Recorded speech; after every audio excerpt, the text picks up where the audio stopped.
جی السلام علیکم، امید ہے کہ آپ سب لوگ خیریت سے ہوں گے۔ اگلا الیکشن بھی عمران خان جیتے گا، یہ کوئی پاکستان تحریک انصاف کا کارکن یا ان کا کوئی لیڈر نہیں کہہ رہا، بلکہ یہ نون لیگ کے ایک بہت بڑے لیڈر کی اہلیہ نے انٹرویو دیتے ہوئے کہا ہے کہ اگلا الیکشن بھی عمران خان ہی جیتے گا، جو مرضی آپ کر لیں۔ اس کی کیا تفصیلات ہیں وہ آپ سے شیئر کروں گا، کچھ مزید خبریں کوشش ہوگی کہ وہ بھی آج کے اس ولاگ میں آپ سے شیئر کی جائیں۔ جماعت اسلامی کا احتجاج ہو رہا ہے، آج پاکستان تحریک انصاف نے بھی احتجاج کرنا تھا۔ جماعت اسلامی کے احتجاج کی وجہ سے اسلام آباد آنے والے مختلف راستے بند ہیں۔ سوشل میڈیا کے اوپر آپ دیکھیں تو کچھ لوگ کرٹیسزم بھی کر رہے ہیں کہ تحریک انصاف والے روز NOC لینے جاتے ہیں، روز عدالت پہنچ جاتے ہیں کہ جناب ہمیں احتجاج کی اجازت دی جائے۔ ایسے تو احتجاجی تحریکیں نہیں چلتی، لیکن دوسری جانب جماعت اسلامی کو بھی اجازت نہیں ملی۔ حافظ نعیم الرحمان صاحب بھی آئے، ان کے کارکنوں کو پکڑا بھی گیا، لیکن پھر بھی انہوں نے بڑا احتجاج کیا جو غالباً اس وقت بھی جاری ہے۔ لیکن تھوڑا سا فرق ہے، پاکستان تحریک انصاف کا جو احتجاج تھا وہ پورے ملک میں انہوں نے کال دی ہوئی تھی، اور جس طریقے کی ٹریٹمنٹ پاکستان تحریک انصاف والوں کو ملتی ہے وہ کسی اور کو نہیں ملتی۔ میں نے آپ کے ساتھ کچھ عرصہ پہلے، بلکہ کچھ ہفتے پہلے، یہ ایک ولاگ کے اندر انفارمیشن شیئر کی تھی کہ پلان یہ ہے کہ پاکستان تحریک انصاف کو پنجاب سے وائپ آؤٹ کرنا ہے۔ زمین آسمان ایک ہو جائے، یہاں پہ ان کو پنجاب میں وفاق میں کسی طریقے سے بھی کوئی سیاسی ایکٹیویٹی نہیں کرنے دینی، کوئی جلسہ نہیں کرنے دینا، کوئی جلوس نہیں کرنے دینا۔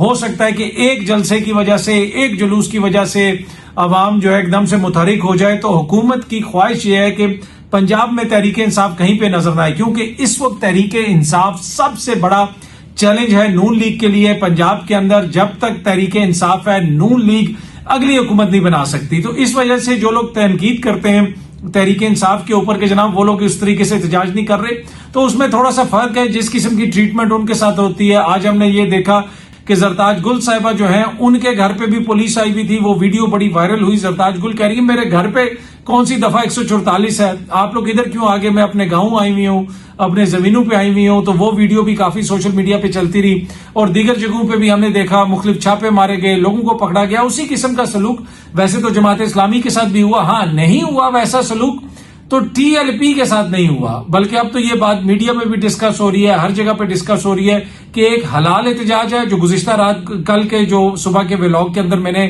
آپ کے ساتھ شیئر کیا تھا کہ حلال احتجاج اور حرام احتجاج اب وہ بھی ہو گئے ہیں۔ TLP والوں کو نہ کوئی دفعہ 144 تھی، نہ کوئی مقدمہ ہوا، نہ ان کی گرفتاریاں ہوئی، وہ آئے بیٹھے ایک ہفتہ سب کو جناب وہ بلاک شک کر کے واپس چلے گئے، کسی نے جو ہے کچھ نہیں کہا۔ جماعت اسلامی والے آج آ رہے ہیں، ان کی گرفتاریاں بھی ہوئی ہیں، آئی ڈونٹ نو اب مقدمات وغیرہ ہوئے یا نہیں ہوئے۔ اور پھر ایک تیسری جو کیٹیگری ہے وہ تحریک انصاف والوں کے لیے، ان کے لیے تو بالکل ہی کوئی گنجائش نہیں، قطعاً کسی قسم کی کوئی گنجائش نہیں ہے۔ اینی آپ دیکھتے ہیں کہ تحریک انصاف والے اپنی حکمت عملی کیا بناتے ہیں۔ پنجاب کے اندر ان کو کسی قسم کے جلسے کی، جلوس کی حکومت نے کوئی اجازت نہیں دینی، وفاق میں بھی اور پنجاب میں بھی۔ یہ باقاعدہ جسے کہہ سکتے ہیں کہ حکومتی پلان ہے۔ اگر ہم نے ان کو وائپ آؤٹ کرنا ہے تو ضروری ہے کہ ان کی سیاسی ایکٹیویٹی کو وفاق میں اور پنجاب میں روکا جائے۔ لیکن ان ساری چیزوں کے باوجود ابھی بھی اگر الیکشن ہوں گے تو عمران خان جیت جائے گا۔ یہ میں نہیں کہہ رہا، یہ کوئی اور صحافی نہیں کہہ رہا، یہ کوئی پاکستان تحریک انصاف کا لیڈر نہیں کہہ رہا، اس کے اہل خانہ نہیں کہہ رہے، بلکہ یہ رانا ثناءاللہ صاحب کی اپنی اہلیہ نے کہا ہے۔ جی ہاں جی، رانا ثناءاللہ صاحب جو پاکستان مسلم لیگ نون کے بڑے لیڈر ہیں، اس وقت کابینہ کے وہ ممبر ہیں، وزیر اعظم صاحب کے مشیر ہیں سیاسی امور کے حوالے سے، ان کی اہلیہ نے ایک انٹرویو دیتے ہوئے کہا ہے کہ جناب جو مرضی ہو جائے، عمران خان کو صرف عمران خان ہرا سکتا ہے۔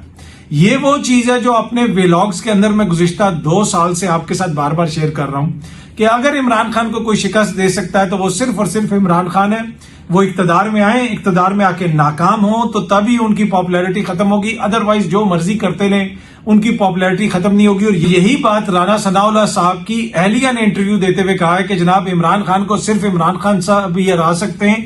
انہوں نے کہا کہ اگلی دفعہ بھی عمران خان ہی جیتے گا، آپ جو مرضی کر لیں، جتنے مرضی کام کرتے رہیں، مریم بی بی جو مرضی کرتے رہیں پنجاب کے اندر، اگلی دفعہ بھی لوگوں نے عمران خان کو ہی ووٹ دینا ہے۔ اور رانا صاحب کی اہلیہ نے کہا، رانا ثناءاللہ صاحب کی اہلیہ نے، کہ کیونکہ میں لوگوں سے ملتی ہوں، میرا لوگوں میں اٹھنا بیٹھنا ہے، جو پلس ہے لوگوں کی میں جو نظر آ رہی ہے سامنے، یہ کوئی ان کی خواہش نہیں ہے، یہ ان کو نظر آ رہا ہے۔ وہ یہ کہہ رہی ہے کہ جہاں پہ بھی ہم جاتے ہیں، جدھر بھی لوگوں سے ملتے ہیں، وہ سامنے نظر آ رہا ہے کہ عمران خان سب سے پاپولر ہے۔ اور اگر رانا ثناء اللہ صاحب کی اہلیہ کو یہ چیز نظر آ رہی ہے تو یقیناً یہ حکومت کو بھی نظر آ رہی ہوگی، لیکن اس کے باوجود کتنی ڈیٹائی سے وہ لوگ یہ کہتے ہیں جناب ہم بڑے پاپولر ہیں، ہماری حکومت ہے، لیکن حقیقت یہی ہے جو رانا ثناء اللہ صاحب کی اہلیہ نے بیان کر دی کہ اس وقت بھی عمران خان پاپولر ہے، دوبارہ الیکشن کروائیں گے تو دوبارہ وہ جیتے گا، اور 2024 کا الیکشن بھی وہی جیتا ہوا تھا، کوئی مانے یا نہ مانے۔ ویسے تو بغیر بلے کے نشان کے بھی جو الیکشن ہوا اس میں عمران خان صاحب کی سیٹیں سب سے زیادہ ہیں۔ اچھا، علی امین صاحب جناب آپ کو پتا آج وہ بنو گئے، بنو میں انہوں نے جلسے سے خطاب کیا اور انہوں نے کہا کہ کے پی کے میں کوئی آپریشن نہیں کرنے دوں گا۔ ویسے سلام ہے ان کو کہ جو یہ سمجھتے ہیں کہ بنو کی عوام ہو جائے، خیبر پختونخوا کی عوام ہو جائے یا پاکستان کی عوام ہو جائے، وہ روٹی کو چوچی تو نہیں کہتے۔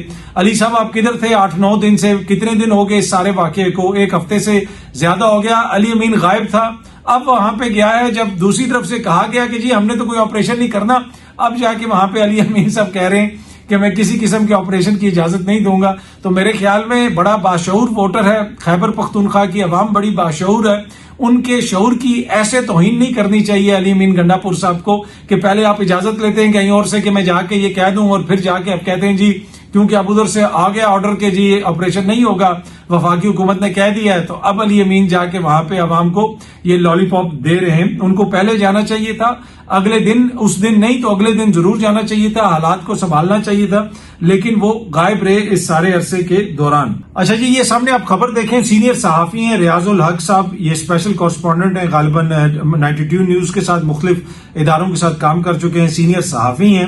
انہوں نے یہ خبر دی ہے 92 نیوز پہ کہ ملک میں پاسپورٹ بنوانے والوں کے ریکارڈ ٹوٹ گئے۔ آج تک پاکستان کی تاریخ میں اتنی بڑی تعداد میں لوگوں نے پاسپورٹ نہیں بنائے۔ ان کی سٹوری کے مطابق 3 سالوں میں 61% اضافہ ہوا ہے، گزشتہ 3 برس کے دوران 61% اضافہ ہوا ہے ان لوگوں کی تعداد میں جو پاسپورٹ بنوا رہے ہیں۔ رواں برس 64 لاکھ پاکستانیوں نے پاسپورٹ بنوائے، 64 لاکھ پاکستانیوں نے پاسپورٹ بنوائے ہیں۔ 2022 اور 21 میں یہ تعداد تقریباً 39 لاکھ تھی، یعنی آلموسٹ ڈبل ہو چکی ہے اس وقت تعداد۔ تو جناب ملک کی تاریخ میں کبھی بھی اتنی بڑی تعداد میں لوگوں نے پاسپورٹ نہیں بنائے۔ پاسپورٹ لوگ کیوں بنوا رہے ہیں؟ کیا انہوں نے احتجاج میں شرکت کرنی ہے، یا انہوں نے کوئی الیکشن لڑنا ہے، یا انہوں نے اپنے ملک میں کوئی نوکری ڈھونڈنی ہے؟ نہیں، پاسپورٹ لوگ اس لیے بنا رہے ہیں کہ لوگ ملک چھوڑ کے جانا چاہتے ہیں۔ جو معاشی حالت ہے وہ ہمارے سامنے، یہ منسٹری آف فارن افیئرز کے باہر کی آج ایک ویڈیو سوشل میڈیا پہ میں دیکھ رہا تھا، یہ اس کی کچھ اسکرین شاٹس ہیں، آپ کو سامنے نظر آ رہی ہوں گی۔ یہ جو اتنی بڑی لائنیں لگی ہوئی ہیں، یہ وہاں پہ وہ لوگ ہیں جو اپنے کوئی ڈاکومنٹ تصدیق کروانے جا رہے ہیں ڈیفرنٹ طریقے سے، جو اس ملک کو چھوڑ کے جانا چاہتے ہیں۔ اتنی بڑی تعداد، مطلب اتنا زیادہ رش ہوتا ہے وہاں پہ، آپ کسی بھی جگہ پہ چلے جائیں جہاں پہ کوئی ایسی ایجنسی ہے، ورک ایجنسی ہے جو مڈل ایسٹ کے ویزے دے رہی ہے یا دیگر معاملات ہیں، کسی بھی ایمبیسی کے باہر آپ چلے جائیں آپ کو بڑی بڑی لائنیں نظر آئیں گی۔ اور یہ جو حالت ہے یہ منسٹری آف فارن افیئرز کے باہر ہے، کیونکہ وہاں پہ جا کے لوگوں نے اپنے ڈاکومنٹس وغیرہ کی تصدیق وغیرہ کرانی ہوتی ہے، تو یہ صورتحال ہے۔ دوسری طرف یہ ٹریبیون کی آپ خبر دیکھیں، اس خبر کے مطابق جو منسٹر صاحب ہیں، منسٹر صاحب نے یہ بتایا، سالک حسین صاحب نے، یہ سالک حسین صاحب جو آپ کو پتا ہے جیتے ہیں گجرات سے، گجرات میں آپ کو پتا ہے وہ عابد رضا کوٹلا نے کیا کہا تھا کہ نون لیگ والے کون سے نمبر پہ آئے تھے اور پی ٹی آئی والے کون سے نمبر پہ آئے تھے، اور جن لوگوں کو جتوایا گیا وہ کون سے نمبر پہ آئے تھے۔ میں اس تفصیل میں نہیں جاتا، عابد رضا کوٹلا صاحب نے بڑی تفصیل سے بتا دیا تھا۔ اینی وے، سالک حسین صاحب نے بتایا جناب سینٹ کی کمیٹی کو کہ 50,000 پاکستانی جو پلگرمز ہیں، یعنی جو لوگ زیارات پہ جاتے ہیں، وہ عراق میں ڈس اپیئر ہو گئے۔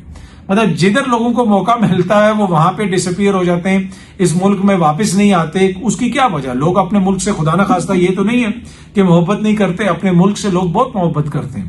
پاکستان سب کو بہت عزیز ہے، یہ کسی ایک سیاسی جماعت کا پاکستان نہیں ہے، یہ کسی ایک شخصیت کا پاکستان نہیں ہے، یہ کسی ایک حکومت کا پاکستان نہیں ہے، یہ ہم سب کا پاکستان ہے اور سب کو پاکستان سے محبت ہے۔ لیکن ایشو یہ ہے کہ پھر لوگوں نے اپنا پیٹ بھی تو پالنا ہے نا۔ جب معیشت اس نہج پہ پہنچ جائے کہ بجلی کے بل کے اوپر بھائی بھائی کا قتل کر دے، جب صورتحال یہ ہو کہ لوگ بجلی کے بل نہ دے سکیں، کھانے پینے کے لیے روٹی نہ ہو، تو پھر تو لوگ اتنی ہی بڑی تعداد میں ملک کو چھوڑیں گے۔ تو یہ لمحہ فکریہ ہے ہمارے سیاستدانوں کے لیے، ہمارے حکمرانوں کے لیے کہ جناب وہ کس قسم کا پاکستان ہے، یہ کیسا پاکستان یہ بنا رہے ہیں، کیسے معیشت کو یہ بہتر کر رہے ہیں، بڑے بڑے دعوے کر رہے ہیں۔ اب 2-3 سال سے، 2-2.5 سال سے تقریباً ساری چیزیں تو انہی لوگوں کے کنٹرول میں ہیں۔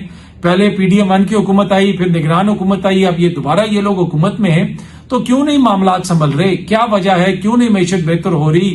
کیوں نہیں چیزوں کی جو ہے قیمتوں میں کمی ہو رہی؟ اب جو آئی پی پیز والا معاملہ ہے اس کے اوپر آج جماعت اسلامی نے بھی کہا کہ آئی پی پی سے معاہدے کینسل کیے جائیں. اب بہت سارے لوگ کہتے ہیں کہ جی اس میں کوئی اس قسم کی ریکوڈیک ٹائپ کی گارنٹیز ہیں، لیکن اس میں کچھ ایسے معاہدے ہیں جن میں کوئی ایسی گارنٹیز نہیں ہے. چائنیز کے ساتھ بھی جو ہم نے معاہدے کیے ہوئے ہیں ان کو بھی نظر ثانی کرنے کی ضرورت ہے. یہ کیوں پاکستانیوں کو ایسے لوٹا جا رہا ہے؟ پھر کچھ اس میں جو سیاسی اشرافیہ ہے ان کے بھی آئی پی پیز کے پلانٹ ہیں، حکومت کے اپنے پلانٹ ہیں. ان ساری چیزوں کو ری وزٹ کرنے کی ضرورت ہے. اگر ہم نے اکانومی کو چلانا ہے، معیشت کو چلانا ہے، تو ایسی اتنی مہنگی بجلی لے کے تو معیشت نہیں چل سکتی کہ پورے خطے میں سب سے مہنگی بجلی ہمیں مل رہی ہے، اور جو لوگ یہ بجلی بنا رہے ہیں آئی پی پیز والے وہ کچھ تو ایسے ہیں جو بناتے بھی نہیں ہیں تو پھر بھی ہزاروں کروڑ ان کو دے دیے جاتے ہیں.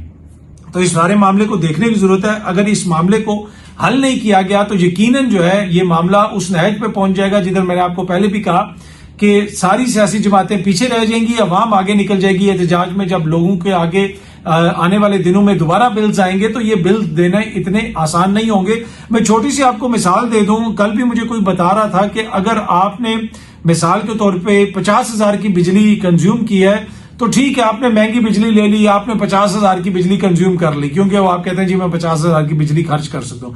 لیکن اگر آپ 50,000 کی بجلی کنزیوم کریں گے تو 85,000 کے یا 90,000 آپ کا بل آئے گا. اسی طرح اگر آپ 10,000 کی بجلی کنزیوم کریں گے تو ہو سکتا ہے 20,000 یا 18,000 آپ کا بل آئے. آپ 20,000 کی کنزیوم کریں گے تو ہو سکتا ہے 35,000 آپ کا بل آئے. اتنے اس میں ٹیکسز لگائے ہوئے. تو یہ سارے معاملے جو ہیں ان کو دیکھنے کی ضرورت ہے. اگر ان کو کنٹرول نہ کیا گیا تو پھر وہی حالت ہوگی جو ہم دیکھ رہے ہیں. منسٹری آف فارن افیئرز کے آگے جناب پاکستانیوں کی لائنیں لگی ہوئی ہیں، تاریخ ساز پاسپورٹ بن رہے ہیں. وہ کاکڑ صاحب نے یاد ہے نا تو کیا ہوا جب ان سے پوچھا گیا تھا کہ لوگ ملک چھوڑ کے جا رہے ہیں تو انہوں نے کہا تھا کیا ہوا بھائی، آپ کو قدر کرنی چاہیے. اگر اسی طریقے سے برین ڈرین ہوتا رہا، یہاں سے ہماری جو لوگ ہیں کام کرنے والے مختلف شعبوں سے جن کا تعلق ہے وہ جاتے رہے تو یہ قطعاً پاکستان کے لیے درست نہیں ہے. پچھلے دنوں میں ایک اسپتال گیا تھا اور میں نے ایک ویلاگ میں غالباً اس کا ذکر بھی کیا تھا، چند ماہ پہلے کی بات ہے. تو اس ہاسپٹل میں ایک بہت بڑے ڈاکٹر ہیں، ان سے میری تھوڑی سی شناسائی ہے. تو وہ مجھے بتا رہے تھے کہ یہ جو سامنے والا ہے دفتر، یہ فلانے جو ڈپارٹمنٹ ہے اس کے ہیڈ کا دفتر ہے، ہی از گون، یہ چلا گیا ملک چھوڑ کے. یہ باہر سے آیا تھا، کافی عرصہ اس ملک میں رہا، اب یہ چلا گیا. وہ والا جو آفس ہے ادھر جو ڈاکٹر تھا وہ فلانے جو اس کا شعبہ تھا اس کا ہیڈ تھا وہ بھی چھوڑ کے چلا گیا. تو لوگ اس طرح ملک چھوڑ کے جا رہے ہیں. تو ہم نے دیکھنا ہے کہ ہم چیزوں کو کس طرف لے کے جا رہے ہیں. کیا صرف ہم نے سیاست ہی اس ملک میں کرنی ہے، سیاسی مخالفین کو ہی دبانا ہے، یا معیشت کی طرف بھی تھوڑی توجہ دینی ہے اور صورتحال کو بہتر کرنا ہے؟ اور وہ تب ہی ہوگا جب حقیقی عوام کی نمائندہ حکومت اس ملک میں آئے گی. الیکشنز کروائیں، جو ناکام ہوگا عوام اس کو فارغ کرتے جائیں گے. رانا صاحب کی اہلیہ نے جو کہا ہے کہ عمران خان صاحب کو عمران خان ہی شکست دے سکتے ہیں، جیسے پی ڈی ایم کو، نون لیگ کو انہوں نے خود ہی اپنے آپ کو شکست دی ہے. وہ حکومت میں آئے ہیں اور حکومت میں آنے کے بعد ان سے ڈیلیور نہیں ہو پایا، اور پھر اس وقت جو ان کی پاپولیرٹی کس جگہ پہ ہے وہ آپ کے بھی سامنے اور میرے بھی سامنے ہے. بہت جلدی آپ سب دوستوں سے دوبارہ ملاقات ہوگی. Thank you very much.